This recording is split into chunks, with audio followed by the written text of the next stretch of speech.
قال لبثت يوما أو بعد يوم قال بل لبثت 100 عام فانظر إلى طعامك وشرابك لم يتسنه وانظر إلى حمارك ولنجعلك آية للناس وانظر إلى العظام كيف ننشزها ثم نكسوها لحما فلما تبين له قال أعلم أن الله على كل شيء قدير۔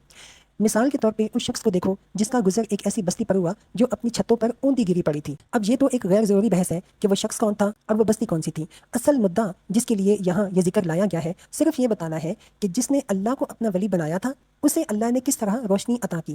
شخص اور مقام دونوں کی تعین کا نہ ہمارے پاس کوئی ذریعہ ہے اور نہ ہی اس کا کوئی فائدہ ہے۔ ہاں، بات کے بیان سے یہ ضرور پتہ چلتا ہے کہ جن صاحب کا یہاں ذکر ہو رہا ہے وہ ضرور کوئی نبی ہوں گے۔ اس شخص نے وہ بستی جو کہ اوندی گری پڑی تھی اس کو دیکھ کر کہا یہ آبادی جو ہلاک ہو چکی ہے اسے اللہ کس طرح دوبارہ زندگی بخشے گا۔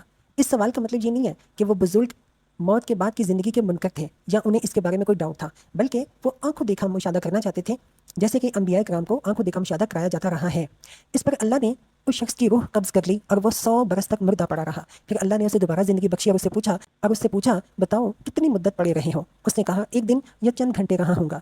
اللہ نے فرمایا تم پر 100 برس اسی حالت میں گزر چکے ہیں، اب ذرا اپنے کھانے اور پانی کو دیکھو، اس میں ذرا تبدیلی نہیں آئی۔ دوسری طرف ذرا اپنے گدھے کو بھی دیکھو کہ اس کا پنجر تک بوسیدہ ہو رہا ہے، اور یہ ہم نے اس لیے کیا ہے کہ ہم تمہیں لوگوں کے لیے ایک نشانی بنا دینا چاہتے ہیں۔ ایک ایسے شخص کا زندہ پلٹ کر آنا جسے دنیا 100 سال پہلے مردہ سمجھ چکی تھی خود اس کو اپنے زمانے کے لوگوں میں ایک جیتی جاگتی نشانی بنا دینے کے لیے کافی تھا۔ آگے اللہ تعالیٰ کہتے ہیں پھر دیکھو کہ ہڈیوں کے اس پنجر کو ہم کس طرح اٹھا کر گوشت پوست اس پر چڑھاتے ہیں۔ اس طرح جب حقیقت اس شخص کے سامنے بالکل نمایاں ہو گئی تو اس نے کہا میں جانتا ہوں کہ اللہ ہر چیز پر قادر ہے۔